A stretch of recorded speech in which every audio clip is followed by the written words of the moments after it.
Question I am asking TGIAC. First of all, you don't have ownership. TGIAC నీది కాని భూమిని నువ్వు ఎట్లా తనఖా పెట్టావు, ఒప్పుకున్నవాడు ఎట్లా ఒప్పుకున్నాడు? Is this not crime? Is this not fraud? Number 1. Number 2, beacon trusteeship అనే కంపెనీ, అదేవిధంగా ఆ ట్రస్ట్ అనే broker, how did the government select them? What was the నామ్ followed? What was the process followed? ఎవరికి ఇచ్చారు, ఎట్లా ఇచ్చారు, ఎందుకు ఇచ్చారు? ఏమైనా ట్రాన్స్పరెన్సీ ఉందా ప్రాసెస్లో? లేకపోతే మీ ఇష్టమైన వాడికి ఆ బీజేపీ ఎంపీ గారు చెప్పంగానే వాడిని తీసుకొచ్చి కట్టబెట్టారా? ప్రభుత్వం సమాధానం చెప్పాలి. ఎందుకంటే చిన్న ఒక రూపాయి ఖర్చు పెట్టాలన్నా ప్రభుత్వంలో ఈ ప్రొక్యూర్మెంట్ ఉంటుంది. ₹1,00,000 ఖర్చు పెట్టాలన్నా, ₹1,00,000 టెండర్ పిలవాలన్నా ఈ ప్రొక్యూర్మెంట్ ఉంటుంది. మరి ఏ బేసిస్లో ఈ బీకన్ ట్రస్ట్, అదే బీకన్ ట్రస్టీషిప్, తర్వాత వాడేవాడు ట్రస్ట్ అడ్వైజర్స్ అనేవాడిని ఏ బేసిస్లో ప్రభుత్వం సెలెక్ట్ చేసింది? ఏ ప్రాసెస్ ఫాలో అయ్యింది? ఏ రకంగా వీళ్ళని సెలెక్ట్ చేశారు అంటే సమాధానం లేదు. ఎందుకంటే వాళ్ళు ఇష్టం వచ్చినట్టు ఇష్టారాజ్యంగా చేశారు. దాంతోపాటు సుప్రీంకోర్టు తీర్పు 96లోనే స్పష్టంగా ఉంది, any land, any area which has a forest like character, even though it's ownership west with government or private, can be classified as forest అని చెప్పి తీర్పు ఇవ్వడమే కాకుండా కమిటీని కూడా రాష్ట్ర ప్రభుత్వం ఏర్పాటు చేసింది ఐడెంటిఫై చేయడానికి. అట్లా ఎక్కడెక్కడ ల్యాండ్స్ ఉన్నాయి వాటికి కూడా మీకు ఇస్తాను నేను, అప్పుడు ఎప్పుడు ఏర్పాటు చేశారు కమిటీ అనేది. ఇదంతా ఎందుకు చెప్తున్నాను అంటే, ఇవాళ ఒక అటవీ భూమిని అమ్మడమే తప్పంటే, నీది కాని భూమిని అమ్మడమే ఇంకా పెద్ద తప్పంటే, ట్రాన్స్పరెన్సీ ఫాలో కాకుండా మొదలు 30,000 కోట్లని, ఆ తర్వాత 20,000 కోట్లని, చివరికి 16,000 కోట్లని, అసలు రిజిస్ట్రేషన్ వాల్యూ 5,200 కోట్లున్న భూమిని ఎంతమందిని పిచ్చోళ్ళని చేసి రేవంత్ రెడ్డి గారు ఈ ఆర్థిక ఫ్రాడ్కు పాల్పడుతున్నారు? అల్టిమేట్గా దీని వెనకాల మతలబేంది? మీరు దయచేసి నేను మిమ్మల్ని అడిగేది, నేనేదో ఇది కేవలం ఆరోపణ చేయడం లేదు, నేను వదిలిపెట్టను కూడా ఈ అంశాన్ని. దీన్ని మేము ఇవాళ I'm writing to the governor of Reserve Bank of India, I'm also writing to the Serious fraud Investigation Office, Ministry of Corporate Affairs, Government of India. I'm also writing to the SEBI ఎందుకు రాస్తున్నాను అంటే, ఆ Beacon అనేవాడు, Beacon trusteeship అనేవాడు, he is already a member of the stock exchange. అట్లాగే we are writing to the Central Vigilance Commission and we are also writing to the Central Bureau of investigation. ఈ 5 ఏజెన్సీలకి ఇవాళ మా పార్టీ తరఫున ఇప్పుడు నేను మీకు చెప్పిన విషయాలు, వాటితో పాటు మిగతా వివరాలు అనెక్జర్స్తో సహా, మొత్తం అన్ని ఆధారాలతో సహా మేము ఈ 5 ఏజెన్సీస్కి, నేను మళ్ళీ చెప్తాను, రిజర్వ్ బ్యాంక్ ఆఫ్ ఇండియాకి, ఎందుకంటే ICICI bank is ultimately answerable to reserve Bank of India, serious fraud Investigation office, this is called SFIO, వారికి మినిస్ట్రీ ఆఫ్ కార్పొరేట్ అఫైర్స్ కింద వస్తుంది, వారికి, వారితో పాటు సెబీకి, సివిసికి, సిబిఐకి, 5గురికి కూడా ఇవాళ మా పార్టీ తరఫున నేను వ్యక్తిగతంగా అన్ని ఆధారాలతో లెటర్ రాస్తూ ఉన్నాను. ఖచ్చితంగా ఇన్వెస్టిగేట్ చేయాలని చెప్పి కూడా నేను వారిని కోరుతా ఉన్నా.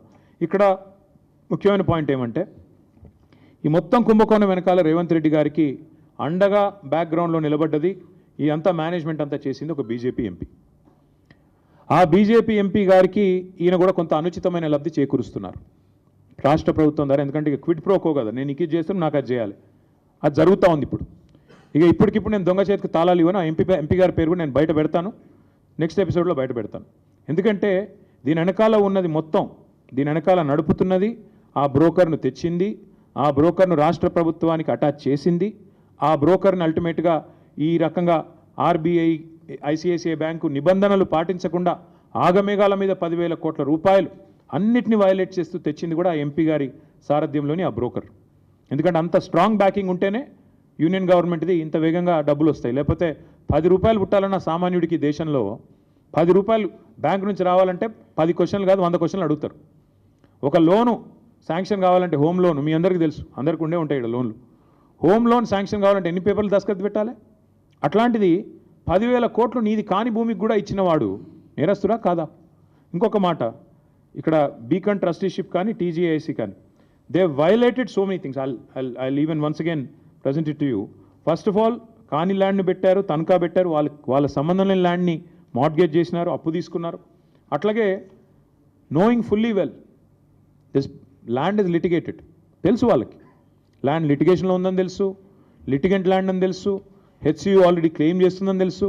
ఇన్ని తెలిసి కూడా కేవలం పైన అసలు ఒక్క ఐసిఐసిఐ ఎవడైతే 10,000 కోట్లు ఇచ్చాడో, have they come for field inspection? అసలు భూమి ఉందా లేదా అని వచ్చారా? మీకు ఫ్లాట్ ఉంటే దాని మీద మీరు ₹1,00,00,000 అప్పు అడిగితే వచ్చి బ్యాంక్ వాడు చూసుకొని పోతాడా లేదా? అసలు ఐసిఐసిఐ బ్యాంక్ వాడు ఎవడన్నా వచ్చాడా ఈ భూమి మీదకి? ఈ భూమి కాడికి వచ్చిండా? ఈ భూమి నిజంగా టీజీఐఎస్ ఇదా కాదా అని చెక్ చేసిండా? ఏదీ జరగలేదు. కేవలం పేపర్లు, ఫోన్ కాల్లు, ఈమెయిల్లు, బ్రోకర్లు, కమిషన్లు, దందాలు, వాటి ఆధారంగా 10,000 కోట్లు ఇవాళ రాష్ట్ర ప్రభుత్వానికి ట్రాన్స్ఫర్ అయినాయి. ఈ 10,000 కోట్లు రేవంత్ రెడ్డి వాళ్ళ అబ్బనో కట్టడు. అల్టిమేట్గా ప్రభుత్వం కట్టాలి, ప్రజల పైసలు మళ్ళీ రేపు కట్టాల్సింది. రేపు వచ్చే ప్రభుత్వం మళ్ళీ మాదే. అవసరమైతే మరి మేము కూడా దీన్ని మీద చూడాలి ఏం చేయాలో. అల్టిమేట్గా నేను అనేది ఏమంటే, ఈ అక్రమ లావాదేవీకి సంబంధించిన ఈ రుణం ఏదైతే వాళ్ళు ఉన్నారో, బాండ్స్ రూపంలో తీసుకున్నారో, ఇది ప్రభుత్వం చేసిన అతిపెద్ద నేరం. 2 ప్రైవేట్ సంస్థలు కుమ్మక్కై సేకరించిన చేసిన ఆర్థిక దోపిడీ ఇది. దీని మీద ఒకవేళ కేంద్ర ప్రభుత్వం కనుక స్పందించకపోతే నేను నిర్దిష్టమైన ఆధారాలతో సహా, డేట్లతో సహా ఈ లెటర్ రాస్తున్నా. ఊరికనే ఏదో ఆషామాషిగా ఒక పేజ్ రాయడం లేదు, పూర్తి వివరాలతో రాస్తా ఉన్నాను. ఇప్పుడు నేను మీకు చెప్పినవి వాటికి పూర్తి స్థాయి బ్యాకింగ్తో సహా, డాక్యుమెంట్స్తో సహా రాస్తున్నా. ఒక అడవి నమ్మడమే నేరం అంటే, బ్యాంకులను మోసగించడం ఇంకో నేరం అంటే, కాని భూమిని, తమది కాని భూమిని అమ్మడం ఇంకో నేరం అంటే, ప్రజల డబ్బును కూడా దోచుకున్నారు. ఇప్పుడు ఈ వచ్చిన 10,000 కోట్లు ఏం చెప్పారు? దీని ద్వారా పేపర్లో లీకులు ఇచ్చినారు, వాళ్ళ పేపర్లలో రాయించినారు, మొత్తం రైతు బంధుకు పెడతాం. పాపని అదన్న చేసినరా? ఈరోజు వరకు 5,000 కోట్లు కూడా దాటలేదు రైతు బంధు, అది కూడా చేయలేదు. మిగతా 5,000 కోట్లు ఎక్కడ పోయినాయి? మళ్ళీ మంత్రివర్గంలో ఉండే కాంట్రాక్టర్లు, వాళ్ళ అనుయాయులు, వాళ్ళ కమిషన్లు, మళ్ళా డబ్బులు దండుకోవడం, కమిషన్లు దొబ్బడం తప్ప చేసింది ఏమీ లేదు. This is such a big fraud. If this is not dealt with seriously right away, this has the ability to destroy a bank called ICICI and its credibility forever. దీని ఇన్వెస్టిగేషన్ చేయకపోతే ఆర్బీఐ కనుక ఖచ్చితంగా ICICI bank credibility ఇప్పటికే ఒకసారి దెబ్బతింది, మళ్ళీ ఒకసారి దెబ్బతింటుంది. నేను ఇంకొక మాట కూడా చెప్తా ఉన్నా. నిజంగానే మాట్లాడితే తెల్లారలేస్తే బీజేపీ నాయకులు మాట్లాడుతూ ఉంటారు, ఏదో బీఆర్ఎస్, కాంగ్రెస్ వీళ్ళంతా ఒకటే అని ఒకటి మాట్లాడతాడు. నేను బీజేపీ నాయకత్వాన్ని అడుగుతున్నా. నేను అనుకుంటా ఉన్న ప్రధానమంత్రి గారికి లేదా ఫైనాన్స్ మినిస్టర్కి తెలియకుండానే జరిగిందని నేను అంటా ఉన్నా. I would like to give them the benefit of doubt.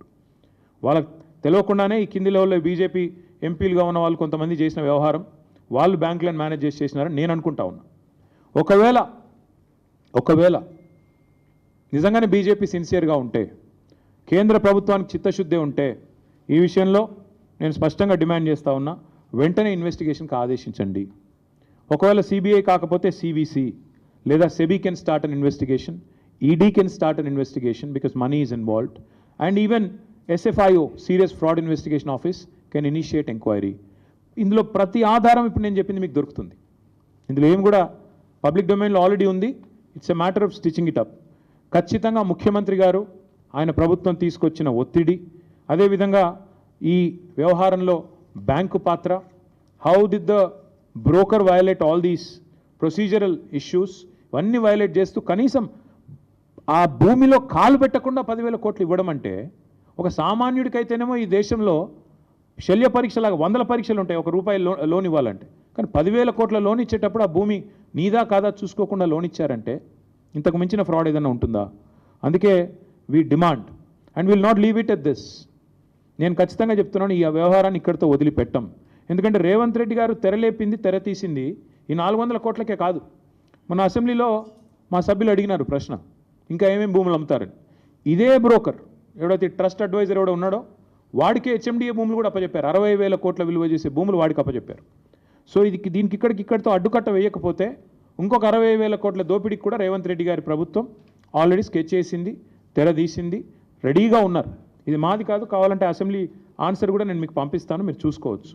60,000 కోట్ల విలువ చేసే హెచ్ఎండిఏ భూములను కూడా ఇదే బీకన్ ట్రస్టీషిప్, అదేవిధంగా ఆ ఫ్రాడ్ ట్రస్ట్ అడ్వైజర్ ఎవరు ఉన్నారు వాళ్ళిద్దరిని కూడా మరి అప్పచెప్పి వాళ్ళ ద్వారా దోపిడీకి పాల్పడే ఆలోచనలో రేవంత్ రెడ్డి ప్రభుత్వం ఉంది. We demand that union finance ministry ask RBI to investigate this matter. వెంటనే సీరియస్ ఫ్రాడ్ ఇన్వెస్టిగేషన్ ఏజెన్సీ దిగాలి ఇందులోకి. SEBI also should focus on this. 100% ఈ beacon trusteeship and trust investment అనే సంస్థలని వెంటనే నిషేధం విధించాలి till further enquiry. We demand that all financial transactions of these 2 agencies and these 2 institutions be suspended with immediate effect because they have committed a massive fraud. అట్లాగే ఈ చట్టవిరుద్ధమైన bonds ఏవైతే వీళ్ళు తీసుకొని 10,000 కోట్లు కుంభకోణానికి తెరదీశారో వాటిని కూడా ఆర్బీఐ వెంటనే రద్దు చేయాలని చెప్పి కూడా మేము డిమాండ్ చేస్తున్నాం. తప్పకుండా ఒకవేళ ప్రభుత్వం, కేంద్ర ప్రభుత్వం స్పందించకపోతే మేమేమనుకోవాల్సి వస్తుంది? ప్రపంచంలో ఏ మూల ఏ క్షణం ఏం జరుగుతుందో వేగంగా తెలుసుకోవడానికి తొలి వెలుగు వాట్సాప్ ఛానల్ని ఫాలో చేయండి.